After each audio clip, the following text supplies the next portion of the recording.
Okay, and so to take us into panel 2, may I take this time to remind our delegates to continue to share information about this conference using our hashtag EA Infrastructure Finance. I'll repeat that again, EA Infrastructure Finance. The same can also be found on the chat group as well as on the website, which is africainfrastructure.finance. africainfrastructure.finance. And so to take us very nicely into the second panel, the presentation is going to be on the East Africa macro and structural outlook. This will be presented by Simon Freemantle, who is the senior political economist and researcher at Standard Bank Group, as well as Kuria Kamau, who is in charge of fixed income and forex strategy, as well as economist Stanbic Bank Kenya. They will provide insights on how factors such as rapid urbanization and deepening institutional reforms have boosted growth in the region, and also highlighting East Africa as a growth node on the continent. Welcome to your next panel.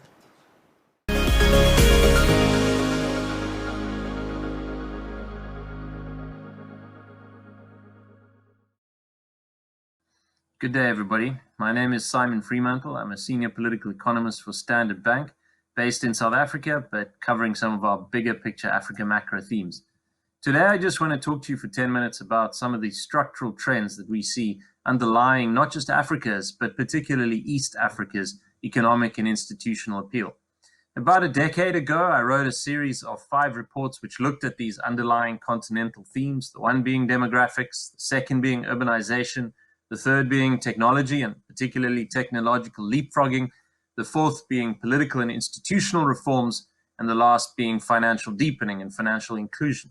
Recently, I updated this series looking at data that's emerged over the last decade, and it's very clear that in the review of this series, East Africa and many of the key economies in the region emerge as some of the best performers over the last decade, really nurturing and taking advantage of these underlying themes and trends. So I want to take you through a very high-level overview of where I think the structural potential is coming from, following which my colleague Kuria will take you through some of the East African macro dynamics that we see in the near and medium term.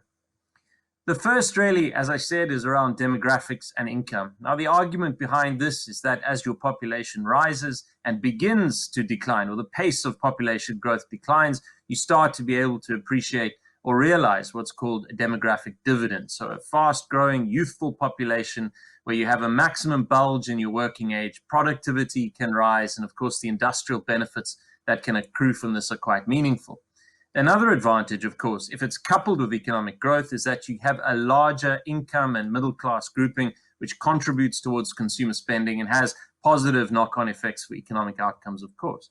Now, what we're seeing across Africa, as we know, is that Africa's population continues to rise rapidly. Today, Africa has around 1.3 billion people, up from 1 billion a decade ago. It's estimated that the population of the continent will reach 2.5 billion by 2050. If you look at East Africa, and I've taken as East Africa, Kenya, Uganda, Tanzania, Rwanda, Burundi, and Ethiopia, so you could expand that definition to include other economies, but for the purposes of this chart, I've only used those 6 economies. And if you look at those, the total collective population today is, as you can see, around 300 million people, but expected to rise quite staggeringly to well over 500 million by 2050. So as a regional grouping, as a collective bloc, East Africa is becoming compelling in terms of its demographic opportunity. Now, of course, it's not enough for a population to grow. You also need to see institutions improve. And one of the ways of measuring that is whether fertility rates are declining. It means that more women are engaged economically. It means healthcare systems are more supportive for families, and therefore you see people living longer and more productive lives. Now, fertility rates across Africa are declining, in some areas more dramatically than others.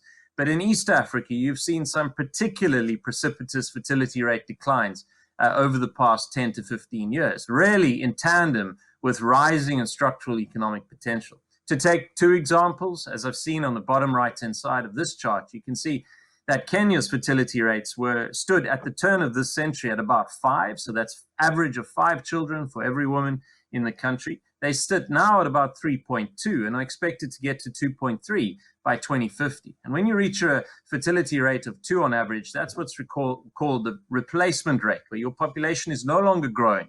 And if it has come through a period of fast growth, that's when that demographic opportunity becomes more pronounced. In Ethiopia, the fall from very high fertility rates in 2000 of 6.2 to today where they're 3.8, so an almost halving of fertility rates in 20 years, and expected to reach 2.4 by 2050.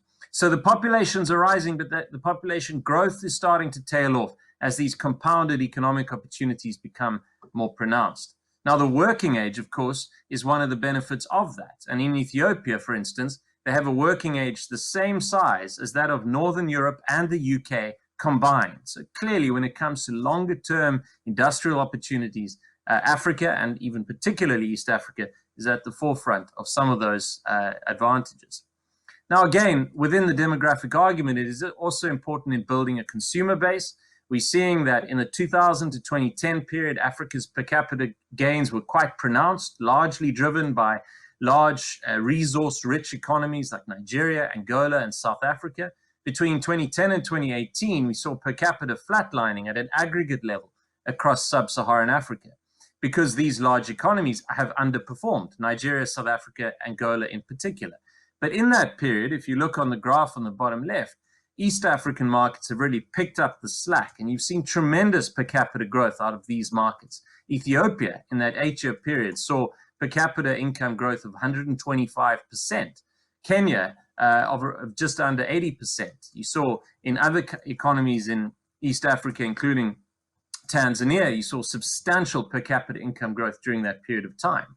We're seeing the maturation slowly and steadily of a middle class as people emerge from the low income bracket into lower middle class and migrate towards the middle class segment. Today, around half of Africa's total consumer spending is contributed by the middle class. So while it's numerically small, around 10% of the total African population, its contribution towards overall spending is obviously profound. And we're seeing that these developments are playing out, particularly in markets that have had sustained per capita income growth. And again, East Africa has done well on that account. Just to really emphasize this point, over the past 7 or 8 years, you've seen many countries, again, your large resource-rich markets like South Africa, Nigeria, where population growth has substantially outpaced per capita, or certainly economic growth and per capita income gains. In other markets, and many of them are in East Africa, from Ethiopia and Kenya as the outperformers on the left-hand side through, of course, to Tanzania, Rwanda, and to some extent Uganda as well, where per capita gains, although with the exception of Uganda, are still substantially higher than your overall population net growth. And that means that the political and socio-political threats that emerge as a result of rapid population growth are less pronounced in markets that are able to sustain buoyant economic growth than those that aren't. And East Africa appears to be relatively well positioned in that regard. The second trend is around urbanization. Now, this is a theme which is obviously very close to this conference, given the infrastructure angle that is being unpacked. Now, the economic advantages of urbanization are well known. You build economies of scale. The benefits of agglomeration accrue to urban settlements. Urban residents have lower average poverty rates. They have greater access to fundamental services, from healthcare to education to economic opportunities. So typically in the research that is done across developing economies, urbanization helps to buoy long-term structural growth potential. Now, we know in Africa that the continent has been and continues to urbanize very rapidly. Today, around 45% of Africans live in cities, up from 39% just 10 years ago. What that means is that roughly 180 million people have been born in or moved to cities in Africa in the space of 10 years. Now, that's quite staggering. If you look at the top 10 largest cities in the world, including cities like Tokyo and London and Shanghai, all of those top 10 cities combined, their total populations are still not as much as the combined aggregate growth in urban population in Africa over the last 10 years. Now, East Africa is coming off a low base. It's one of the least urbanized regions in Africa. But as a result of that, you're seeing that urbanization growth rates in East Africa are higher than the African average because of that base effect, and substantially higher, as you can see in the line graph on the top left, than the global average. Africa is starting to develop what are called mega cities. Some of them are starting to grow at such a rapid rate that it imposes all sorts of political and socioeconomic threats, particularly if infrastructure development is not rapid enough to sustain this increased population. But in East Africa, you can see Dar es Salaam and Nairobi on the bottom left as some of the largest cities on the continent, expected to continue to grow relatively rapidly over the next 10 or 15 years. You can also see there's just some data to suggest how much urbanization matters in terms of nurturing economic opportunities and potential over time. The third trend is one that's very familiar to East Africans, and that is technological leapfrogging. Now, the theory behind this is backed up by consistent evidence that shows that the greater access people have to technology, particularly mobile telephony in developing economies, the greater they're able to participate in the formal and informal economy. They're able to save at a higher rate. They're able to save for times of economic shock, whether endogenous or exogenous. And we're seeing substantial improvements in inequality and poverty reduction in markets that have embraced technological advantages over time. Now, again, throughout Africa, we've seen a substantial improvement over the past 10 years in this area. Mobile subscription rates have increased from 400 to over 800 million in the space of just under 10 years. We're seeing, again, off a low base, internet access is improving largely through the mobile side as 3G access improves and becomes a bigger share of our overall technology mix. We know that these fiber optic cables that are connecting the continent are increasing in their private sector investment potential and, of course, creating much more opportunities for coastal and inland economies to connect vibrantly to global systems. In terms of the iGDP, which is a Google IFC report done recently around Africa's total internet GDP potential, 3 markets stand out: Nigeria, South Africa, and Egypt. But beyond those, you see a host of mid-tier tech markets and internet markets in Africa that show substantial growth potential. Kenya being one, where it's expected that the iGDP will reach around $50 billion by 2050. Tanzania will reach just south of $20 billion.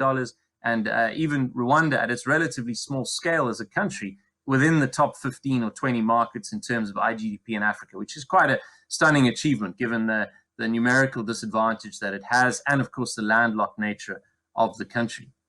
There is a tech revolution, so to speak, going on as well. We're seeing the increased volume of tech hubs in Africa, new venture capital funding seeking tech-based opportunities in Africa, largely fintech, but also agri-tech, clean tech, health tech, various other B2B opportunities emerging as informal markets start to connect more vibrantly and as some of Africa's biggest impediments to economic progress, infrastructure, political risk, etc., regulatory reforms can be bridged by innovative tech solutions. Now, again, we're seeing substantial opportunities emerging in markets such as Kenya, which is the second biggest in terms of total venture capital funding for tech startups in Africa in 2019. You also see Kenya is the fourth largest country in Africa in terms of the hosting these so-called tech hubs. So very much at the epicenter, together with a couple of other countries, of Africa's ongoing tech revolution.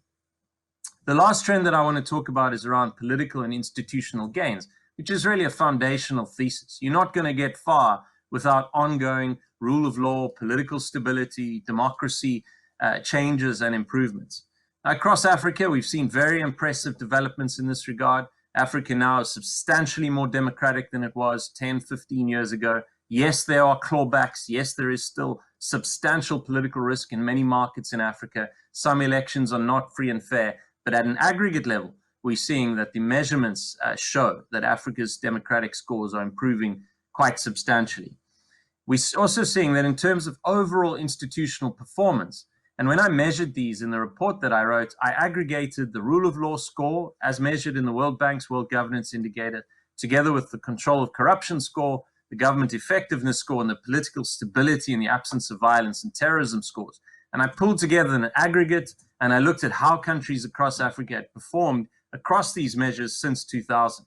And you can see that all of the key East African economies are on the right side of the spectrum. These are countries that have generally progressed institutionally since 2000, compared to others in Africa. And unfortunately, still almost half of the continent have seen an institutional regression since 2000, largely on the basis of rising political risk and violence in countries such as Mali, Libya, Egypt, to some extent, or to a great extent, the knock-on effects of the Arab Spring back in 2011.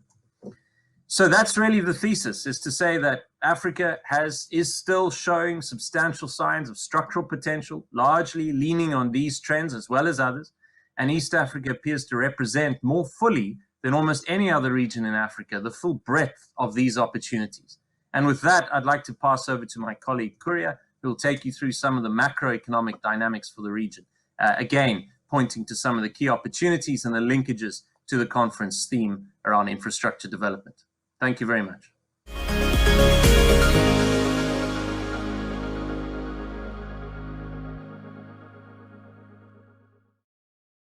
Good morning, good afternoon, good evening, depending on which part of the world you're joining us from.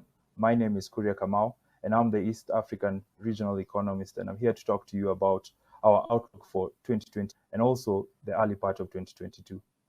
How I'll structure this presentation is I'll start off by talking about our expectations for GDP growth in the short term and also within the medium term. And then following from that, we'll discuss our outlook for the policy rate and see how that relates with inflation.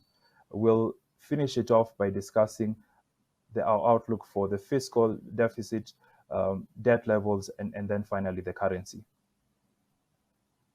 So for GDP growth, we're expecting GDP growth to rise in 2021 and 2022. And a lot of this rise could be driven by base effects from lapping a kind of slow pandemic-ridden period.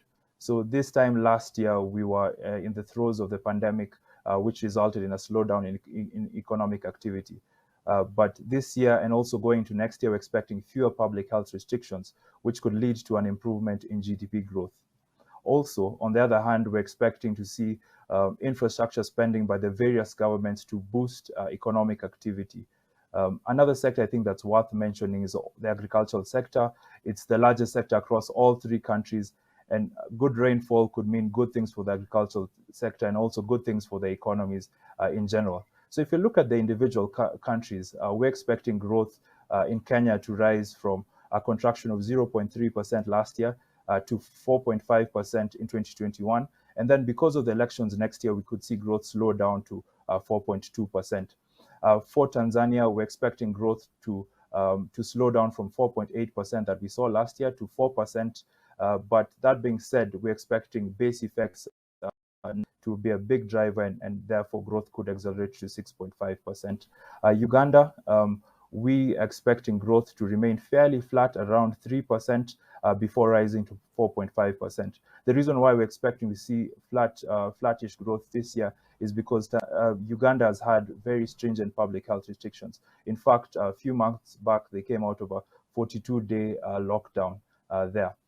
In the medium term, we are seeing as if all three countries are reading from the same script. So as I mentioned earlier, they're all agricultural-driven economies. In the coming future, they're looking to switch that and shift over their economies into more manufacturing-based. And to carry out this, there's a push towards investing in energy infrastructure, following which there's be a push towards investing in transport infrastructure.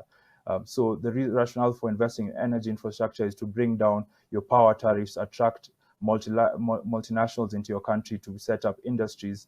And then following from that, you'd also want a transport infrastructure to be able to distribute the goods that the industries have produced. That being said, there are still risks to our outlook on growth. The biggest and fast and most important to highlight is, of course, COVID-19, where if we could see a resurgence, that could lead to more stringent public health restrictions, and that could disrupt our outlook with regards to growth. The second thing is election and politics across all three countries. We have a new president in Tanzania. We're approaching the elections in Kenya, August of 2022, and that could also negatively affect growth. The final thing I think that's worth highlighting is debt concerns across all three countries. Because of the pandemic, we're seeing debt levels remaining fairly elevated, and that could disrupt the outlook with regards to infrastructure spending for all three countries. Moving on to our outlook for inflation and what that could mean with regards to policy rates. We essentially expect that all three central banks across the region will leave the policy rates unchanged. And the main rationale for that is to encourage private sector credit growth to recover. Private sector credit growth, as you can imagine, was negatively affected by the pandemic. Economic activity slowed down quite significantly last year, and we're expecting, and therefore central banks are likely to leave rates low. On the other hand, inflation, as you probably heard, across the world is a big concern, and this is based on the fact that oil prices have been rising. They've reached the $80 per barrel level, and there are some analysts that are calling for it to go as high as $90 per barrel. So yes, indeed, some concerns there. We're also seeing inflationary pressures, not only coming from commodity prices, but also from freight costs. So across the world, we're seeing higher freight costs. And also we're seeing governments beginning across the region beginning to hike taxes to be able to pay and support the economy during this COVID-19 period. If we turn our attention on interest rates and what market-driven interest rates could go, at least from a directional perspective, we are expecting to see all three countries begin to achieve some level of fiscal consolidation. Last year, we saw fiscal deficits increase, and this was largely expected. As you can imagine, because of the pandemic, tax collections were negatively affected. Also, governments had to increase their expenditure on healthcare, increase their expenditure on some of the vulnerable sectors as well to support them, ensure that no structural damage is caused to the various economies during this period. That being said, yes, we are expecting a narrow fiscal deficits, but all the same, we're still expecting these governments to borrow and finance those fiscal deficits using both domestic and also external borrowings. On the domestic side, we think the fact that companies are not lending aggressively to the private sector could mean that the excess liquidity that they currently sit with finds its way into the bond market and leaves yields fairly stable. With regards to debt levels, there have been some concerns across several countries, in particular Kenya and Uganda, with regards to the current level of debt. We've seen them reach what would call the amber alert levels. For Kenya, that was 70% of GDP, which is where we've currently reached. For Uganda, that was 50% of GDP, which we have reached slightly. And that being said, while it would be a bit of a concern, we should note the fact that these two countries have received IMF facilities and funded programs, which could suggest that they have some support with regards to fiscal consolidation and reducing their debt levels in the near term. And we could see at least some of those concerns be alleviated as we get through the pandemic in the coming months, hopefully within the coming years as well. If we finish it off with our outlook for the currency, we're expecting to see a bit of stability on the Tanzanian shilling, at least as we close out the year. We could see some weakness on both the Kenyan and Ugandan shillings. The reason for that is, of course, higher trade deficits based on the fact that oil is the biggest import item for all three countries. Oil prices are higher. Oil consumption is also expected to remain elevated based on the fact that public health restrictions are being lifted. So people are consuming more oil going forward. So we could see some pressure with regards to the trade deficit. In Kenya in particular, remittances have grown quite strongly and are compensating for these lower deficits. But that being said, we're expecting also to see increased FDI in both Uganda and Tanzania based on the East African crude oil pipeline, a key project for those two countries in particular. So FDIs are likely to, in essence, finance the larger current account deficits that we could see. With regards to FX reserves are seemingly healthy at this point in time, and this is just based on the fact that all three countries received SDR allocations. All three countries are also expecting some external debt receipts as we close out the year, and that essentially could boost reserves even higher. This will enable central banks to more or less defend their respective shillings should there be any weakness.